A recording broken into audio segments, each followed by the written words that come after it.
Welcome to study with tech classes. Hello friends, आज 25 अगस्त 2020 है। आज के जितने भी इंपॉर्टेंट क्वेश्चन बन सकते हैं करंट अफेयर्स के सारे लेकर आए हैं, डिस्कस करें डिटेल में। तो वीडियो पूरा ध्यानपूर्वक देखिए, पसंद आए तो लाइक कीजिए, सब्सक्राइब कीजिए। फ्रेंड्स, आप कंटिन्यू वीडियो देखा करिए क्योंकि कंटिन्यूटी बनाए रखने से ही सफलता प्राप्त होगी। चलिए देखते हैं आज के इंपॉर्टेंट करंट अफेयर्स। पहला क्वेश्चन है, भारत की सबसे लंबी नदी रोपवे का उद्घाटन कहाँ पर किया गया? पहला ऑप्शन देखिए उत्तराखंड, दूसरा हिमाचल प्रदेश, तीसरा असम, चौथा उड़ीसा। करेक्ट कौन सा है? करेक्ट है ऑप्शन तीसरा। असम में भारत की सबसे लंबी नदी नदी रोपवे का उद्घाटन किया गया है।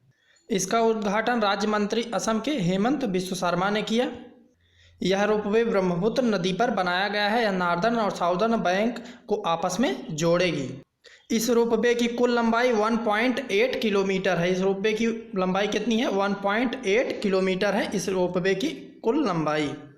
करेक्ट है ऑप्शन तीसरा। असम में भारत के सबसे लंबी नदी रोपवे का उद्घाटन किया गया है। इसकी लंबाई कुल कितनी है? 1.8 किलोमीटर है। जान लेते हैं असम के बारे में अब। असम की कैपिटल है दिसपुर। वहाँ के सीएम कौन है? सर्बानंद सोनोवाल है मुख्यमंत्री असम के। देख लेते हैं असम के नेशनल पार्क कौन से इंपॉर्टेंट है, एग्जाम्स में आएंगे। नेशनल पार्क नोट कर लीजिए। डिब्रू सिकोवा नेशनल पार्क है असम में, काजीरंगा नेशनल पार्क है गैंडा एक सींग वाले के लिए, मानस नेशनल पार्क या मानस वाइल्ड लाइफ सेंचुरी भी पूछा जाता है, दोनों नाम बदलकर मानस नेशनल पार्क भी और मानस वाइल्ड लाइफ सेंचुरी दोनों नाम एक ही है। अगला है नमेरी नेशनल पार्क, लास्ट है ऑरेंज नेशनल पार्क। इतने नेशनल पार्क पाए जाते हैं असम में। एक बार फिर देख लीजिए नेशनल पार्क कौन कौन से हैं। Dibru Saikhowa national park, Kaziranga national park, Manas national park या Manas wild life sanctuary, Nameri national park और लास्ट में ऑरेंज नेशनल पार्क। इतने नेशनल पार्क हैं कहाँ पर? असम। असम की कैपिटल क्या है? दिसपुर। सीएम है सर्बानंद सोनोवाल। तो यहाँ ऑप्शन करेक्ट है असम। असम के गुवाहाटी में किया गया है। ब्रह्मपुत्र नदी पर बना है सबसे बड़ा रिवर रोपवे भारत का। नेक्स्ट क्वेश्चन है, भारत ने किस देश के साथ पहली राष्ट्रीय समन्वय समिति की बैठक की सह-अध्यक्षता की? भारत ने किस देश के साथ उसकी पहली नेशनल कोऑर्डिनेशन कमेटी की सह-अध्यक्षता की? ऑप्शन देखिए अफगानिस्तान, दूसरा युगांडा, तीसरा उज्बेकिस्तान, चौथा ऑप्शन है म्यांमार। तो किस देश के साथ की? करेक्ट है ऑप्शन उज्बेकिस्तान के साथ पहली राष्ट्रीय समन्वय समिति नेशनल कोऑर्डिनेशन कमेटी की सह-अध्यक्षता की। यह कोऑर्डिनेशन कमेटी की मीटिंग में यह निर्णय लिया गया कि भारत और उज्बेकिस्तान के मध्य व्यापार को और बढ़ाएंगे जिससे आपसी रिश्ते और प्रगाढ़ हों। तो इंडिया और उज्बेकिस्तान ने को chair first national coordination meeting का लिया वर्चुअली कॉन्फ्रेंस के माध्यम से। तो करेक्ट है ऑप्शन उज्बेकिस्तान के साथ भारत ने पहला नेशनल कोऑर्डिनेशन कमेटी बैठक की। जान लेते हैं उज्बेकिस्तान के बारे में।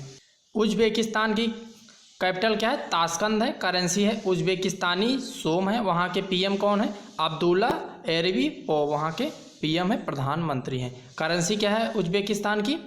उज्बेकिस्तानी सोम है। कैपिटल क्या है? ताशकंद है। नेक्स्ट क्वेश्चन देखते हैं। नेक्स्ट है, हाल ही में वैश्विक जल पुरस्कार 2020 ग्लोबल वाटर अवार्ड किसने जीता है? पहला ऑप्शन बवाग WABAG, दूसरा टेरी, तीसरा RSC Royal Society of Chemistry, fourth option Berkeley. तो करेक्ट कौन सा ऑप्शन है? करेक्ट है ऑप्शन पहला, ववाग ने जीता है वैश्विक जल पुरस्कार 2020। यह TTRO प्लांट के माध्यम से प्रतिदिन 43 मिलियन लीटर जल का ट्रीटमेंट करता है। यह चेन्नई में स्थित है। ववाग WABAG इसी ने जीता है win prestigious global water award 2020 विश्व वाटर पुरस्कार जीता है ववाग ने। सबसे बड़े TTRO प्लांट के कारण। TTRO प्लांट का फुल फॉर्म क्या होता है? Tertiary treatment reserve osmosis. यह TTRO का फुल फॉर्म है। TTRO प्लांट के माध्यम से प्रतिदिन 43 मिलियन लीटर जल का ट्रीटमेंट करता है ववाग। तो करेक्ट है ऑप्शन पहला करेक्ट है। ववाग ने जीता। या कहाँ पर स्थित है? चेन्नई में स्थित है। इसी ने वैश्विक जल पुरस्कार 2020 जीता है। नेक्स्ट क्वेश्चन है, हाल ही में किस देश ने optical remote sensing satellite Gaofen 905 launch किया है? पहला ऑप्शन देखिए चीन, दूसरा जापान, तीसरा रूस, चौथा ऑप्शन उत्तर कोरिया। तो किस देश ने optical remote sensing satellite Gaofen 905 launch किया? करेक्ट है ऑप्शन पहला, चीन ने लॉन्च किया है सैटेलाइट। तो चीन ने लॉन्च किया है गाओफेन 905 2 पायलट के साथ। China launches new optical remote sensing satellite. जान लीजिए चीन के बारे में। चीन की कैपिटल क्या है? बीजिंग है। वहाँ की करेंसी क्या है? रिनमिनबी वहाँ की करेंसी होती है। शी जिनपिंग प्रेसिडेंट हैं चाइना के। नेक्स्ट क्वेश्चन देखते हैं। सरकार ने किस ऐप में ओपन एपीआई सेवा शुरू की है? Application programming interface. एपीआई का फुल फॉर्म होता है। किस ऐप में शुरू की है? पहला डिजी लॉकर, दूसरा आरोग्य सेतु, तीसरा भारत के बीच, चौथा एम परिवहन। तो किस ऐप में किया? करेक्ट है ऑप्शन दूसरा, आरोग्य सेतु में सरकार ने ओपन एपीआई सिस्टम सेवा शुरू की है। आरोग्य सेतु ऐप से आप लोग परिचित ही होंगे। तो ओपन एपीआई सिस्टम क्यों लॉन्च किया या क्या कार्य करेगा देख लेते हैं। या to help the people business and economy to return normally, या लोगों को सचेत करेगा कोरोना वायरस से व उनके बिजनेस व अर्थव्यवस्था को सामान्य स्थिति में लाने में लिए मददगार साबित होगा। ओपन एपीआई सिस्टम लॉन्च किया है आरोग्य सेतु ऐप में। नेक्स्ट क्वेश्चन देखते हैं। हाल ही में किस राज्य सरकार ने निर्मन मजदूर पंजीकरण अभियान शुरू किया है? पहला हरियाणा, दूसरा दिल्ली, तीसरा महाराष्ट्र, फोर्थ ऑप्शन है पंजाब। तो करेक्ट कौन सा होगा? किस राज्य सरकार ने निर्मन मजदूर पंजीकरण अभियान शुरू किया? करेक्ट है दूसरा, दिल्ली राज्य सरकार ने यह निर्मन मजदूर पंजीकरण अभियान शुरू किया। जान लेते हैं क्या अभियान। यह अभियान दिल्ली में निर्माण कार्य में लगे हुए मजदूरों के लिए है। उन्हें कुल 18 योजनाओं में लाभ प्रदान करने के लिए कैंप लगाएगी दिल्ली सरकार व उनका फिजिकल चेकअप भी किया जाएगा। इसी अंतर्गत यह अभियान 24 अगस्त से 11 सितंबर तक चलेगा। इसके अंतर्गत ऑनलाइन रजिस्ट्रेशन किया जाएगा विभिन्न कैंपों के माध्यम से। तो निर्मन मजदूर रजिस्ट्रेशन अभियान किसने शुरू किया है? तो दिल्ली के राज्य सरकार सीएम अरविंद केजरीवाल ने। करेक्ट है ऑप्शन दूसरा, दिल्ली राज्य सरकार ने शुरू किया निर्मन मजदूर पंजीकरण अभियान। 24 अगस्त से 11 सितंबर तक चलेगा। नेक्स्ट क्वेश्चन, 25 अगस्त से 8 सितंबर तक भारत में कौन सा राष्ट्रीय सप्ताह मनाया जाता है? पहला ऑप्शन देखिए राष्ट्रीय अंगदान सप्ताह, दूसरा राष्ट्रीय नेत्रदान सप्ताह, तीसरा राष्ट्रीय सुरक्षा सप्ताह, चौथा ऑप्शन इनमें से कोई नहीं। तो 25 अगस्त से 8 सितंबर तक राष्ट्रीय सप्ताह मनाया जाता है। करेक्ट ऑप्शन राष्ट्रीय नेत्रदान सप्ताह मनाया जाता है। नेत्रदान की बढ़ावा देने के लिए 25 अगस्त से 8 सितंबर तक यह मनाया जाता है राष्ट्रीय नेत्रदान सप्ताह। अंगदान में नेत्रदान को बहुत बड़ा दान माना जाता है। करेक्ट है ऑप्शन दूसरा, राष्ट्रीय नेत्रदान सप्ताह। नेक्स्ट क्वेश्चन देखते हैं। किसने IAPPD की 2 शोध रिपोर्ट भारत में जन्म के समय लिंगानुपात की स्थिति और बुजुर्ग जनसंख्या स्थिति और समर्थन प्रणाली जारी किया? किसने IAPPD की 2 शोध रिपोर्ट, पहली है भारत में जन्म के समय लिंगानुपात की स्थिति और दूसरी है बुजुर्ग जनसंख्या की स्थिति और समर्थन प्रणाली। ये 2 रिपोर्ट जारी किसने किया? पहला ऑप्शन देखिए एम वेंकैया नायडू, दूसरा एस जयशंकर, तीसरा रमेश पोखरियाल निशंक, चौथा ऑप्शन इनमें से कोई नहीं।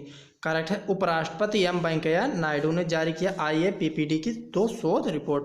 IAPPD है क्या देख लेते हैं। इसका full form Indian association of parliamentarians on population and development. IAPPD इसका फुल फॉर्म होता है एक ऑर्गेनाइजेशन, गैर सरकारी ऑर्गेनाइजेशन है IAPPD। इसकी 2 शोध रिपोर्ट को जारी किया एम वेंकैया नायडू उपराष्ट्रपति ने। इस रिपोर्ट में असंतुलित लिंगानुपात का उल्लेख किया गया है और भारत में बढ़ते हुए बुजुर्गों की संख्या के प्रति चिंता जाहिर की गई है। तो वाइस प्रेसिडेंट ने इस रिपोर्ट को जारी किया है। यह गैर कार्यकारी संस्था IAPPD। नेक्स्ट क्वेश्चन देखते हैं। हाल ही में उड़ीसा और किस राज्य ने नुआखाई जुहार 2020 कृषि महोत्सव मनाया है? पहला ऑप्शन महाराष्ट्र, दूसरा छत्तीसगढ़, तीसरा जम्मू कश्मीर, चौथा ऑप्शन राजस्थान। तो उड़ीसा और किस राज्य ने नुआखाई जुहार 2020 कृषि महोत्सव मनाया? करेक्ट है ऑप्शन दूसरा, छत्तीसगढ़ राज्य सरकार ने और उड़ीसा ने नुआखाई जुहार 2020 कृषि महोत्सव मनाया है। यह त्यौहार 23 अगस्त को उड़ीसा, छत्तीसगढ़ सहित अन्य पड़ोसी राज्यों ने मनाया है। नुआखाई जुहार क्या त्यौहार है? इसका फुल फॉर्म है, नुआ मतलब नया होता है, खाई मतलब खाना या ईट, जिसे इंग्लिश में बोलते हैं नुआखाई जुहार। नई फसल के स्वागत के लिए यह त्यौहार मनाया जाता है उड़ीसा, छत्तीसगढ़ व अन्य पड़ोसी राज्यों में। तो नुआखाई जुहार 2020 23 अगस्त को मनाया गया त्यौहार। इम्पॉर्टेंट है, नोट कर लीजिए। जान लेते हैं अब उड़ीसा व छत्तीसगढ़ के बारे में। उड़ीसा में टाइगर रिजर्व देख लीजिए, सिमलीपाल सतकोसिया टाइगर रिजर्व है 2 उड़ीसा में। एलिफेंट रिजर्व है Sambalpur Mahanadi elephant reserve, Mayurbhanj elephant reserve है। 3 रिजर्व है एलिफेंट उड़ीसा में, 2 टाइगर रिजर्व है सिमलीपाल और सतकोसिया टाइगर रिजर्व। छत्तीसगढ़ में देख लेते हैं टाइगर रिजर्व कौन है, उदंती सीता नदी व Indravati tiger reserve. Indravati tiger reserve पूछा जा चुका है एग्जाम में, छत्तीसगढ़ में स्थित है। Elephant reserve Sambalpur Mahanadi Mayurbhanj elephant reserve एक यहाँ पर है, उड़ीसा राज्य में है। नेक्स्ट क्वेश्चन देखते हैं। भारतीय रेलवे ने किस अभियान के तहत 6,40,000 से अधिक मानव कार्य सृजित किए हैं। तो भारतीय रेलवे ने 6,40,000 से अधिक मानव कार्य सृजित किए हैं किस अभियान के तहत। पहला आयुष्मान भारत, दूसरा गरीब कल्याण रोजगार अभियान, तीसरा जिज्ञासा अभियान, चौथा ऑप्शन आत्मनिर्भर भारत अभियान। करेक्ट है ऑप्शन दूसरा गरीब कल्याण रोजगार अभियान के तहत भारतीय रेलवे ने 6,40,000 मानवीय कार्य सृजित किए हैं 6 राज्यों में, उत्तर प्रदेश, बिहार, मध्य प्रदेश, उड़ीसा, झारखंड, राजस्थान सहित कुल 6 राज्यों में 6,40,000 से अधिक मानव कार्य सृजित किए हैं गरीब कल्याण रोजगार अभियान के अंतर्गत भारतीय रेलवे ने। तो करेक्ट है ऑप्शन दूसरा। फ्रेंड्स ये थे आज के इम्पॉर्टेंट करंट अफेयर्स। कई सारे इंपॉर्टेंट करंट अफेयर्स हैं तो नोट कर लीजिए, डिटेल में सब बताया गया। फिर मिलते हैं कल के नए इंपॉर्टेंट करंट अफेयर्स के साथ। नमस्कार।